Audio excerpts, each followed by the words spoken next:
Hello students, नमस्कार। मैं CP Singh आज फिर एनुअल एग्ज़ाम 2022 के लिए मैं मैथ का एक सैम्पल पेपर लेकर आपके बीच हाजिर हूँ और आज हम डिस्कस करेंगे इस सैम्पल पेपर पर। अगर आप इन क्वेश्चंस को करते हैं, सीखते हैं तो आपको बहुत हेल्प मिलने वाली है। आपको जो एनुअल एग्ज़ाम आपका होने जा रहा है उसमें अच्छे मार्क्स लाने में बहुत हेल्प मिलेगी। आइए शुरू करते हैं। जो सैम्पल पेपर है आपका, ये मतलब जो पेपर होने वाला है वो 2 आवर्स का होगा और उसमें मैक्सिमम मार्क्स होंगे 40। इंस्ट्रक्शंस इस तरह से होने की उम्मीद है। There are 14 questions in question paper and all questions are compulsory. 14 question होंगे, सभी क्वेश्चन कंपलसरी होंगे। Question paper is divided in 3 sections. आपका जो क्वेश्चन पेपर होगा वो 3 सेक्शन में डिवाइड होगा। Section A consist 6 questions of 2 marks each. Section A में 6 क्वेश्चन होंगे जो हर एक क्वेश्चन 2 मार्क्स का होगा। And internal choice of 2 questions has been given, जिसमें 2 क्वेश्चंस की इंटरनल चॉइस मिलेगी। और section B consist 4 questions each of 3 marks. Section B में 4 क्वेश्चन होंगे, उनमें से हर एक क्वेश्चन 3 मार्क्स का होगा। Internal choice of 1 question has been given, और उसके में एक क्वेश्चन की इंटरनल चॉइस मिलेगी। और section C consist 4 questions. Section C में 4 क्वेश्चन होंगे ईच ऑफ 4 मार्क्स, और सभी 4 मार्क्स के होंगे। And internal choice of 1 question has been given. जो आपका ये क्वेश्चन होगा सेक्शन सी, इसमें 4 क्वेश्चन होंगे और ईच क्वेश्चन ऑफ 4 मार्क्स, और हर एक क्वेश्चन 4 मार्क्स का होगा। Internal choice of 1 question has been given, एक क्वेश्चन की इंटरनल चॉइस होगी। और जो केस बेस स्टडी के क्वेश्चन होंगे वो भी इसी सेक्शन सी में इंक्लूड होंगे। अंडरस्टूड? ओके। अब हम एक्सरसाइज पर आ जाते हैं। ये इस तरह से है। क्वेश्चन नंबर 1 जो सेक्शन ए है, इसका क्वेश्चन नंबर 1 इस तरह से होगा, if x plus y equal to 9 and x y equal to 20 then find the value of x square plus y square. तो इसे आप आसानी से सॉल्व कर सकते हैं। ठीक है। मैं केवल आज क्वेश्चन बता रहा हूँ, अगर कोई प्रॉब्लम आती है तो कल आप मेरे से पूछ सकते हैं। Consider r polynomial in t. एक पॉलिनोमियल है जो टी में लिखा गया, p t equal t to the power 4 minus 2 t to the power 3 plus 3 ये दिया गया है। अब what is the value of polynomial at t equal -1। अगर मतलब पॉलिनोमियल की वैल्यू तब निकालनी है जबकि t इक्वल -1 है। इसका मतलब ये हुआ p -1 की वैल्यू को आपको फाइंड करनी है। क्वेश्चन नंबर 3 है, if P E equal 0 find the value of p not E. अगर पी ई इक्वल 0 है तब आपको वैल्यू फाइंड करनी है p नोट ई की। 3 angles of a quadrilateral are equal. किसी क्वाड्रिलेटरल के 3 एंगल्स इक्वल हैं एंड फोर्थ एंगल इज 120। और फोर्थ एंगल जो है वो 120 डिग्री है। Find the measure of each of equal angles. जो इक्वल एंगल 3 इक्वल एंगल्स हैं उनकी वैल्यू फाइंड करनी है। अब हम देखते हैं क्वेश्चन नंबर 5। क्वेश्चन नंबर 5 को देखने के लिए हम चलते हैं आगे, और ये क्वेश्चन इस तरह से है,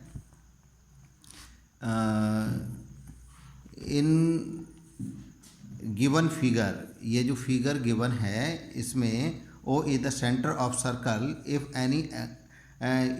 एंगल ए सी बी, जो ये वाला एंगल है ये ए सी बी ये 30 डिग्री है। Then find the angle of a b c, ये वाला एंगल फाइंड करना है।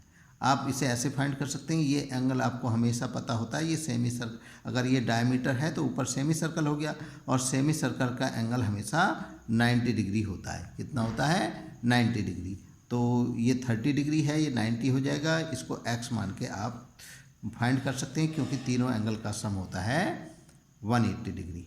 अब एक क्वेश्चन और है ये, In the adjacent figure, a line intersect two concentric circles at A, B, C and D points. ये दो कंसेंट्रिक सर्किल्स हैं, इनको एक लाइन ने इंटरसेक्ट कर दिया ए बी पर और सी डी पर। तो इस तरह से आपको प्रूव करना है कि a b equal c d. आपको ये प्रूव करना है कि ए बी इक्वल होगा सी डी के। इस तरह से हम आगे चलते हैं और नेक्स्ट क्वेश्चन नंबर 6 पे आ जाते हैं। क्वेश्चन नंबर 6 है आपका इस सैम्पल पेपर में, that is the construct an angle of 30 degree. 30 degree का एंगल कंस्ट्रक्ट करना है, या और लगा हुआ है construct an angle of 45 degree. या तो 30 डिग्री का कंस्ट्रक्ट कीजिए या 45 डिग्री का कंस्ट्रक्ट कीजिए, इनमें से कोई सा एक एंगल आपको कंस्ट्रक्ट करना है। लेकिन आपको क्योंकि क्वेश्चन पेपर की तैयारी करनी है, इसलिए दोनों ही कंस्ट्रक्ट करने आने चाहिए। अब हम चलते हैं सेक्शन बी की ओर। सेक्शन बी है find the volume of a sphere whose surface area is 154 cm²। आपको ऐसा मतलब स्फीयर का वॉल्यूम फाइंड करना है जिसका सरफेस एरिया गिवन है 154 cm²। अब नेक्स्ट क्वेश्चन नंबर 8 है write down the 3 properties of parallelogram. Parallelogram की 3 प्रॉपर्टीज लिखनी है आपको और वो आप लिखेंगे। नेक्स्ट क्वेश्चन है if 4x³ plus 7x² minus 3x minus 6 is divided by x+1। अगर ये वाला पॉलिनोमियल इस पॉलिनोमियल से डिवाइड होता है देन फाइंड द क्वोशिएंट। तब आपको क्वोशिएंट फाइंड करना है। अंडरस्टूड। इसी तरह से find the possible dimensions of A cuboid. आपको क्यूबॉइड की डायमेंशन फाइंड करनी है, पॉसिबल डायमेंशंस, जबकि उसका वॉल्यूम गिवन है b equal 5x² minus 25x। ये उसका वॉल्यूम गिवन है। तब आपको पता करना है कि उसकी डायमेंशंस क्या हो सकती हैं। अंडरस्टूड। अब हम नेक्स्ट क्वेश्चन की ओर चलते हैं। If 2 circles are drawn taking 2 sides of a triangle as diameter prove that the point of intersection of 3 circles lie on the third side. ये इस तरह से है, कोई ट्रायंगल आपने ले लिया, इसकी इस साइड को सेंटर मानते साइड को डायमीटर मानते हुए एक सर्कल अगर आप खींचेंगे ऐसे, फिर इस साइड को डायमीटर मानते हुए अगर आप खींचते हैं इस तरह से, तो ये दोनों सर्कल जिस पॉइंट पे इंटरसेक्ट करते हैं इस पॉइंट पर, तो ये आपको प्रूव करना है कि ये इस ट्रायंगल की थर्ड साइड होगी। ये इस तरह का ये एनसीईआरटी का क्वेश्चन है, आप इस पे ट्राई करें। और ये क्वेश्चन नंबर 11 इस तरह से होगा 3 copper cubes whose edges measure 5 cm, 4 cm and 3 cm respectively are melted to form a single cube. Find the surface area of a new cube. अब 3 क्यूब्स आपके पास थे जिनकी साइड थी 5 cm, 4 cm और 3 cm। तीनों को मेल्ट कर दिया गया और एक नया क्यूब बनाया गया, सिंगल क्यूब। उसकी साइड आपको फाइंड करनी, साइड मतलब उसका सरफेस एरिया फाइंड करना। सरफेस एरिया फाइंड करने के लिए पहले साइड फाइंड करेंगे आप। अंडरस्टूड। तो ये क्वेश्चन आपको करना है। इसी तरह से आप आ जाते हैं हम नेक्स्ट क्वेश्चन नंबर 12 की ओर। क्वेश्चन नंबर 12 में आप क्या देखेंगे, if radius of A sphere is doubled, if radius of a sphere is doubled then what will be happen to its surface area।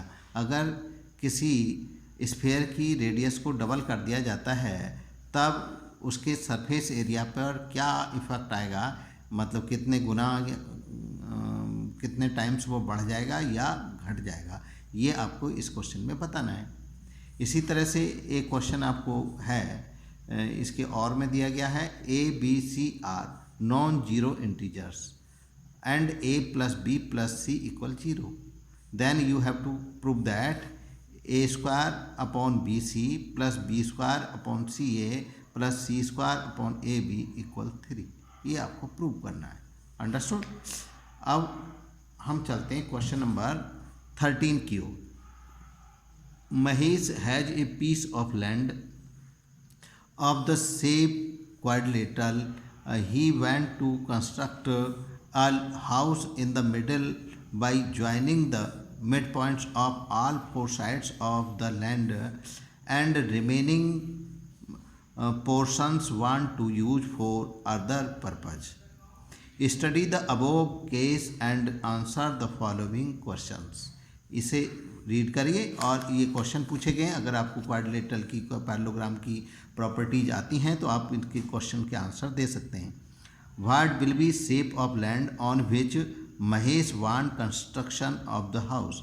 Mahesh जिस पोर्शन पर अपना घर बनाना चाहता है उस पोर्शन की क्या शेप होगी, मतलब घर की क्या शेप बनेगी उसमें से।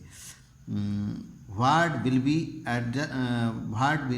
B length of adjacent sides of parallelogram. Parallelogram की जो पैरेललोग्राम बनेगा उसकी जो एडजेसेंट साइड्स हैं उनकी लेंथ क्या होगी, जबकि गिवन है आपको if their ratio adjacent side का रेशो दे रखा 1:2 and perimeter of parallelogram is 180 metre, और उसका जो पैरेललोग्राम बन रहा है उसका पेरीमीटर है 180 मीटर, तब आपको उसकी साइड्स की लेंथ फाइंड करनी है। अंडरस्टूड। अब इसमें नेक्स्ट क्वेश्चन है what type of quadrilateral will formed if its all angles are equal. अगर जो क्वाड्रिलेटरल बन रहा है वहाँ पर उसकी अगर सारे एंगल इक्वल हो जाएं तो वो what is the type of quadrilateral, किस तरह का क्वाड्रिलेटरल होगा, मतलब वो पैरेललोग्राम जो है वो स्क्वायर होगा, रोम्बस होगा या रेक्टेंगल होगा, क्या होगा ये आपको बताना है। Next question, what will be the area of house if it is in the shape of rhombus and its diagonal are 40 metre and 50 metre.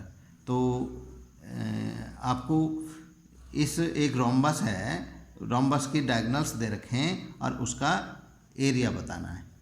Understood.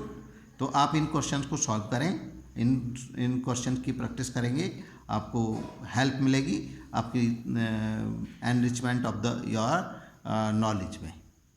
Understood and thank you all of you.